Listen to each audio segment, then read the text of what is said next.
এই জুলাই অভ্যুত্থানে একমাত্র নিঃস্বার্থভাবে ভূমিকা পালন করেছে মাদ্রাসা শিক্ষার্থীরা এবং আলেমরা।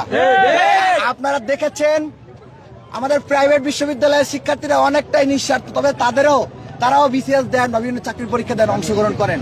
কিন্তু আমাদের মাদ্রাসার শিক্ষার্থীরা আলেমরা তারা কিন্তু কোনো সরকারি চাকরিতে অংশগ্রহণ করে না, কিন্তু পরীক্ষা দেয় না, তাদের কিন্তু কোটার প্রয়োজনীয়তা ছিল না। তারপরও তারা শুধুমাত্র আমাদের দিকে তাকিয়ে আন্দোলনে নেমেছেন, যাত্রা বাড়িতে রক্ত দিয়েছেন, সারা দেশে রক্ত দিয়েছেন, সারা দেশের আন্দোলনে সক্রিয় ভূমিকা পালন করেছেন।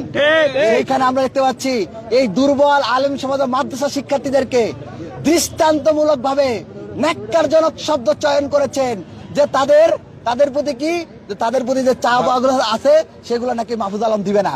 এই মাহফুজ আলম, রাষ্ট্র কি তোর বাপের? একজন নিজের বাপের রাষ্ট্র বানাতে যা আজকে দেখ হাসিনের মতো ভারতে পালা গেছে। তোরা যদি তোর বক্তব্য যদি এইভাবে প্রত্যাহার না করিস, তোদেরকেও বাংলাদেশ ছাড়া করতে আমরা পিছপা হবে। যারা শাহবাগ কায়েম করে তাদেরকে গ্রেপ্তারের কোনো খবর নাই। যারা গুলি চালাইছে, যেসব আওয়ামী সন্ত্রাসীরা, তারা বলে আওয়ামী লীগকে তারা পুনর্বাসন করবে, প্রকাশ্য ঘোষণা দিয়ে বলে। এমনকি তারা বলে কি যে তারা আওয়ামী লীগকে নিষিদ্ধ করবে, যখন রিট করছে তখন তারা রিট আবার ফিরাই নিছে। যারা 2000-এর উপর বেশি মানুষকে গুলি করে মারছে, কত বড় ঘৃণিত হইতে পারলে তারা এই আওয়ামী লীগ নিষিদ্ধ রিট ফিরায় নেয়। এবং আপনারা দেখেন আজকে জুলাই অভ্যুত্থান হয়ে গেছে প্রায় কয় মাস হয়েছে? 7 মাস হয়েছে। এখন পর্যন্ত কয়জনের বিচার হয়েছে? কয়জনকে গ্রেফতার করা হয়েছে? খুনিদের বিচার করার কোনো খবর নাই।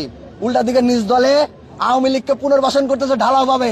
আবার আর এক দিক দিয়ে যারা দুর্বল, যারা শুধুমাত্র ন্যায়ের দিকে তাকে আন্দোলনে অংশগ্রহণ করেছে, তাদের বিরুদ্ধে বিষোদ্গারমূলক বক্তব্য দেয়।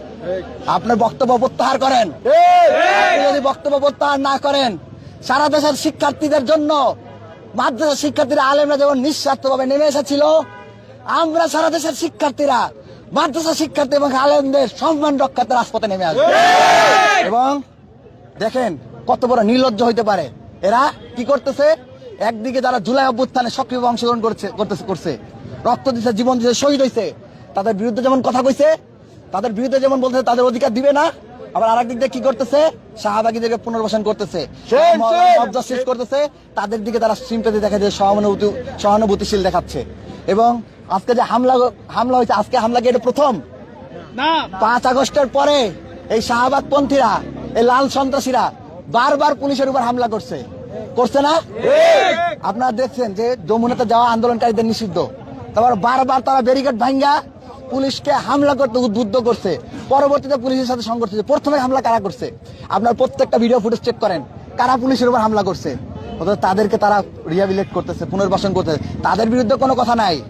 যারা দুর্বল তাদেরকে ঘায়েল করার যত চেষ্টা, কিন্তু এই শাহবাগী শক্তির বিরুদ্ধে তাদের কোনো কথা নাই।